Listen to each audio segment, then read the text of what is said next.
اعوذ باللہ من الشیطان الرجیم بسم اللہ الرحمن الرحیم۔ السلام علیکم ورحمۃ اللہ وبرکاتہ۔ میرے چینل پہ آپ سب کو خوش آمدید۔ ناظرین، آج میں شیئر کروں گی آپ لوگوں کے ساتھ رسول اللہ صلی اللہ علیہ وآلہ وسلم کی امت سے محبت۔ ایک بار جبرائیل علیہ السلام نبی کریم صلی اللہ علیہ وآلہ وسلم کے پاس آئے تو آپ صلی اللہ علیہ وآلہ وسلم نے دیکھا کہ جبرائیل کچھ پریشان ہے۔ آپ نے فرمایا، جبرائیل کیا معاملہ ہے کہ آج میں آپ کو غمزدہ دیکھ رہا ہوں؟ جبرائیل علیہ السلام نے عرض کی، اے محبوب، کل میں اللہ پاک کے حکم سے جہنم کا نظارہ کر کے آیا ہوں۔ اس کو دیکھنے سے مجھ پر غم کے آثار نمودار ہوئے ہیں۔ نبی کریم صلی اللہ علیہ وآلہ وسلم نے فرمایا، جبرائیل مجھے بھی جہنم کے حالات بتاؤ۔ جبرائیل نے عرض کی، جہنم کے کل 7 درجے ہیں۔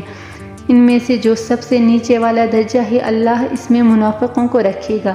اس سے اوپر والے 6 درجے میں اللہ تعالیٰ مشرک لوگوں کو ڈالیں گے۔ اس سے اوپر 5ویں درجے میں اللہ سورج اور چاند کی پرستش کرنے والوں کو ڈالیں گے۔ 4 درجے میں اللہ پاک آتش پرست لوگوں کو ڈالیں گے۔ 3 درجے میں اللہ پاک یہود کو ڈالیں گے۔ 2 درجے میں اللہ تعالیٰ عیسائیوں کو ڈالیں گے۔ یہ کہہ کر جبرائیل علیہ السلام خاموش ہو گئے تو نبی کریم صلی اللہ علیہ وآلہ وسلم نے پوچھا، جبرائیل آپ خاموش کیوں ہو گئے؟ مجھے بتاؤ کہ پہلے درجے میں کون ہوگا؟ جبرائیل علیہ السلام نے عرض کیا، اے اللہ کے رسول، پہلے درجے میں اللہ پاک آپ کی امت کے گناہ گاروں کو ڈالیں گے۔ جب نبی کریم صلی اللہ علیہ وآلہ وسلم نے یہ سنا کہ میری امت کو بھی جہنم میں ڈالا جائے گا تو آپ بے حد غمگین ہوئے اور آپ نے اللہ کے حضور دعائیں کرنا شروع کی۔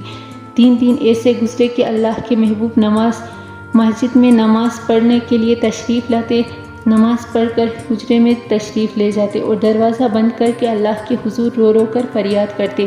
صحابہ حیران تھے کہ نبی کریم پہ یہ کیسی کیفیت طاری ہوئی ہے، مسجد سے حجرے جاتے ہیں، گھر بھی تشریف لے کر نہیں جا رہے۔ جب تیسرا دن ہوا تو سیدنا ابوبکر سے رہا نہیں گیا تو وہ دروازے پہ آئے، دستک دی اور سلام کیا، لیکن سلام کا جواب نہیں ملا۔ آپ روتے ہوئے سیدنا عمر کے پاس آئے اور فرمایا کہ میں نے سلام کیا لیکن سلام کا جواب نہ پایا، لہٰذا آپ جائیں، آپ کو ہو سکتا ہے سلام کا جواب مل جائے۔ آپ گئے تو آپ نے 3 بار سلام کیا لیکن سلام کا جواب نہ آیا۔ حضرت عمر نے سلمان فارسی کو بھیجا لیکن پھر بھی سلام کا جواب نہ آیا۔ حضرت سلمان فارسی نے واقعے کا تذکرہ علی رضی اللہ تعالیٰ عنہ سے کیا۔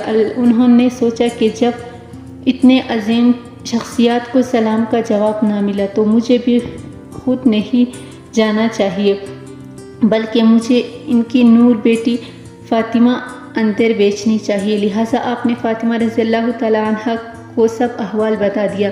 آپ حجرے کے دروازے پر آئے، ابا جان السلام علیکم۔ بیٹی کی آواز سن کر محبوب کائنات اٹھے، دروازہ کھولا اور سلام کا جواب دیا۔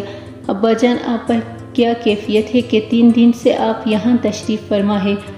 نبی کریم صلی اللہ علیہ وآلہ وسلم نے فرمایا کہ جبرائیل نے مجھے آگاہ کیا ہے کہ میری امت بھی جہنم میں جائے گی۔ فاطمہ بیٹی، مجھے اپنے امت کے گناہ گاروں کا غم کھائے جا رہا ہے۔ میں اپنے مالک سے دعائیں کر رہا ہوں، اللہ ان کو معاف کر اور جہنم سے بری کر۔ یہ کہہ کر آپ پھر سجدے میں چلے گئے اور رونا شروع کیا، یا اللہ میری امت، یا اللہ میری امت کے گناہ گاروں پر رحم کر، ان کو جہنم سے آزاد کر۔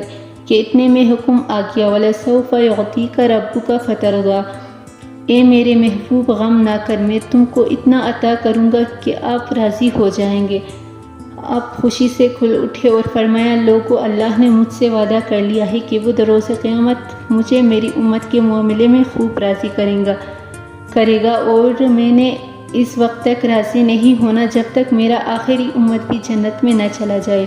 لکھتے ہوئے آنکھوں سے آنسو آ گئے کہ ہمارا نبی اتنا شفیق اور غم محسوس کرنے والا ہے کہ بدلے میں ہم ان کو کیا دیا۔